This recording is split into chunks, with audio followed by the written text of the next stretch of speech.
Hello students, in this video we'll see a very simple example on how to prepare a trading account, profit and loss account and a balance sheet. Now this example is a very simple example with only one adjustment. So in this example the details from a trial balance are given. Okay, so from the following information you are required to prepare a trading profit and loss account and a balance sheet. So the details are given about the extract of a trial balance. So in this extract there are items relating to the expenses of the business, incomes of the business and the assets and the liabilities of a business. So when we prepare a trading profit and loss account and a balance sheet, we need to first of all identify which of these items will go to the trading account, which one will go to the profit and loss account and which one will go to the balance sheet. So the first item is opening stock. Now opening stock is the stock which is unsold during a particular period of time and it is unsold stock, that is called as closing stock, and closing stock of one period becomes the opening stock for the next period. That is, at the beginning of the year, whatever stock is there in your hands to start your business, to continue your business activities, it is called as opening stock. So opening stock is shown to the debit side of trading account. Sales. Now sales is a direct income of a business and therefore it will be shown on the credit side of your trading account. Depreciation is a indirect expense, so it will be shown on the debit side of profit and loss account. Now commission into bracket CR means credit. That means this is commission received. Now commission received also is an indirect income of the business and therefore it will be shown to the credit side of profit and loss account. Insurance is an indirect expense of your business. It is an expense related to the office administration of your business, so that also will be shown to the debit side of profit and loss account. Now carriage inwards, it is a direct income and therefore it will be shown to the debit side of trading account. Furniture is a fixed asset of your business. It will be shown on the asset side of balance sheet. Printing charges are indirect expenses. They will be shown to the debit side of profit and loss account. Carriage outward is an expense on sales and therefore it is called as an indirect expense and it will be shown to the debit side of profit and loss account. Capital represents the amount of investment made by the proprietor or the trader in his business. Now we have to remember the concept of separate entity concept. So as per this concept, we know that a business organization has its separate existence. A business is an artificial person as separate from the owner of the business. So whenever an owner invests money into the business, it is shown under the head capital, which is shown to the liability side of balance sheet, which means the business has to return this much amount of money to the proprietor after the business comes to an end. So capital is a liability item and it will be shown on the liability side of balance sheet. Creditors are the suppliers from whom the business has purchased some raw materials on credit. So the amount is payable to these suppliers and therefore it is called as creditors, and since it is a liability, it will be shown to the liability side of the balance sheet. Bills payable also are the amounts payable for credit purchases. So this also will be shown to the liability side of the balance sheet. Plant and machinery is a fixed asset of a business and it will be shown to the asset side of balance sheet. Returns outwards means the returns what you make out of the purchases. Sometimes what happens is you purchase some items and you're not happy with those items. They may not be according to the sample. They may be defective items. So you return it back to the supplier. So when you return such items back to the supplier, in order to find out the net purchases, we have to deduct such returns outwards from the purchases, right? So returns outwards will be deducted from purchases and purchases are shown on the debit side of trading account. Cash in hand is a current asset of your business and therefore it will be shown to the asset side of balance sheet. Salaries are indirect expenses of a business. They will be shown to the debit side of profit and loss account. Debtors represent the customers to whom you have sold goods on credit. Money is receivable from them and therefore it is a current asset of the business and that will be shown to the asset side of balance sheet. Discount debit, it means the discount allowed by the business. It is a item of indirect expense of the business. Therefore, it will be shown to the debit side of profit and loss account. Bills receivable are the amounts receivable by the business, and therefore it is a current asset of the business, and therefore it will be shown to the asset side of balance sheet. Wages are the direct expenses, and therefore they will be shown to the debit side of trading account. Now, just like we have purchase returns, there can be sales returns also. Whenever you sell goods to your customers, they may not be happy, or there might be some problem, because of which they may return the goods which you have already sold. So in order to record the net sales, we need to deduct the returns inwards from the sales. We'll get the net sales. So it will be sales are shown on the credit side of trading account, and from that the returns inwards will be deducted. Bank overdraft is a short-term loan arrangement which is available for the current account holders. Now this bank overdraft is you can overdraw your current account more than whatever balance you have in that account, and you have to repay this loan within 1 year's period of time. And since it is a loan, it is a liability, it will be shown to the liability side of balance sheet. Purchases are shown to the debit side of trading account. After opening stock, we have the purchases. Petty cash in hand is a current asset of a business, and therefore it will be shown on the asset side of the balance sheet. Now, bad debts are the losses which a business has to incur because of credit sales.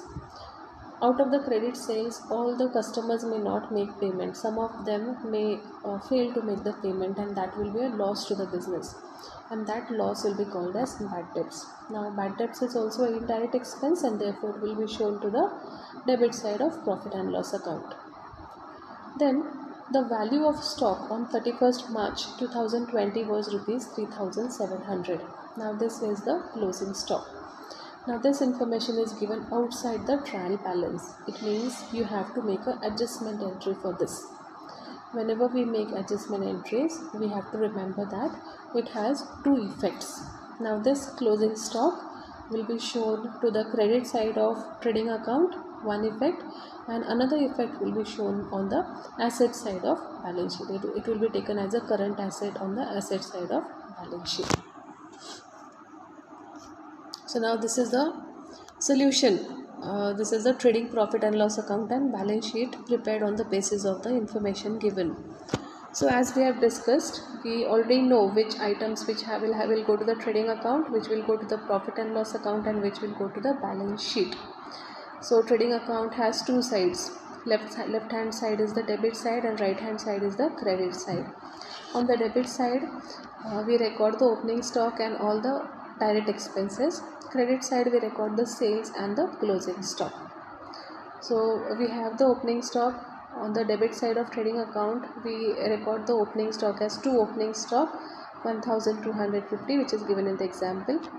Then the next item will be two purchases. Now purchases have to be written in the inner column, since there are returns outward which will be deducted from the purchases. So when we deduct the returns outward from the purchases, we get 7,299, which will be written in the amount column. This is the amount of net purchases. Then the next direct expense is wages. That will be written on the debit side of trading account. Two wages, 1,589. Another direct expense is carriage inward. So we will write two carriage inward, rupees 300. So we have done with the debit side items of the trading account. Now we come to the credit side. So on the credit side, we will write the amount of sales, by sales. So we will take it in the inner column, 11,800, since we have to deduct the returns inwards. So from that we deduct the returns inwards, 1,659. We get the amount of net sales, that will be written in the amount column, 10,141. And the closing stock. So as it is given outside the trial balance, it will have two effects. So one effect we write here, buy closing stock on the credit side of trading account, and another effect will be that same amount of closing stock will be written on the asset side of the balance sheet, 3,700. Now what we need to do is, we need to find out whether there is a gross profit or gross loss to the business. For that sake, we need to take the totals of both the sides of the trading account. Now in this, and we have to see which side is greater. If the credit side is greater than the debit side, then it means that there is a gross profit. In the reverse case, there will be a gross loss. Now in this example, the credit side total is rupees 13,841, which is greater than the total of the debit side, right? So what we need to do is we need to write the total which is greater on both the sides in the same line, 13,841, and then we need to find out the difference between the debit side and the credit side, and that will be the gross profit. Since the credit side is greater, the company is showing a gross profit. So debit side we write 2 gross profit carried down. So 13,841 minus the debit side items 1250, 7299, 1589 and 300. So that amount comes to rupees 3,403. It is the gross profit. Now the gross profit from the trading account will be brought down to the profit and loss account. After trading account immediately begins the profit and loss account. So the gross profit will be brought down to the credit side of profit and loss account. Now, in the profit and loss account, we show all the indirect expenses on the debit side and all the indirect incomes on the credit side. Now here the items of indirect expenses are depreciation 667, insurance 380, printing charges 481, carriage outwards 200, salaries 750, discount 328, bad debts 180. Right, so we have done with the debit side items of the profit and loss account. There is also one indirect income, that is commission, and that will be shown to the credit side of profit and loss account by commission rupees 211. Now we again what procedure we use to find out the gross profit, that same procedure will be used to find out the net profit. We take the totals of both the sides of profit and loss account. Now in this case again, the credit side total is greater 3,614. That same total we write on both the sides, on the debit side as well, and the balance, the difference between the credit side total and the debit side total, that will be called as net profit. So to net profit the amount comes to rupees 628. Now this net profit belongs to the owner.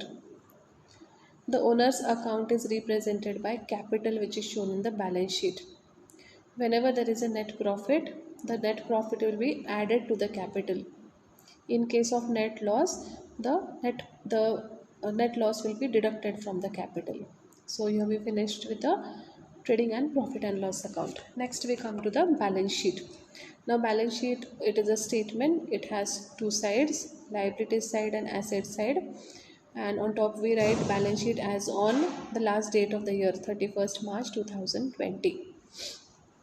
So we see the liabilities side. So on the liabilities side we have to show all the liabilities which we owe to the outsiders. So first is bills payable. We need to make the payment to this credit purchases.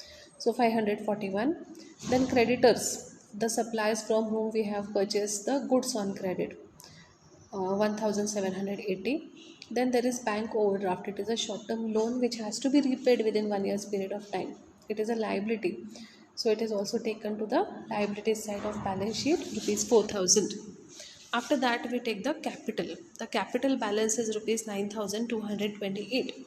We take it to the inner column because we need to add the net profit which is shown in the profit and loss account.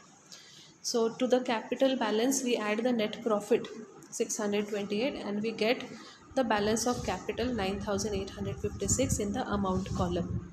So here we finish with the liability side. Then we come to the asset side. On the asset side we show all the assets of the business and all the receivables of the business. So there is cash 895, petty cash 47 rupees, bills receivable, this is money receivable from the outsiders, 2,730, debtors, the customers to whom you have sold goods on credit. So you are going to receive money from them and therefore it is called as a current asset of the business. So that also will be shown on the asset side of balance sheet, 1905. Closing stock we have already taken. It is a adjustment entry. So one effect is on the credit side of trading account, another effect is on the asset side of balance sheet, 3,700. Then plant and machinery, it is your fixed asset. So it is written on the asset side of balance sheet, 6,230, and the furniture is 670. Now the last step what we need to do is we need to take the totals of the balance sheet. Now here we should not do what we have done for calculating the gross profit and net profit. A balance sheet has to tally automatically. It means the asset side and the liability side of a balance sheet have to be equal. We don't need to do any balancing. If you have a need to do balancing, it means that your example, whatever solution, whatever you have solved is completely wrong, right? So a balance sheet has to tally automatically on account of the concept of dual aspect. All debits and all credits have to be equal. So in this case, the total of the balance sheet is rupees 16,177. Assets as well as the liabilities total is same. Okay, so I hope you'll have understood this example. We'll meet in the next video with some more examples. Thank you.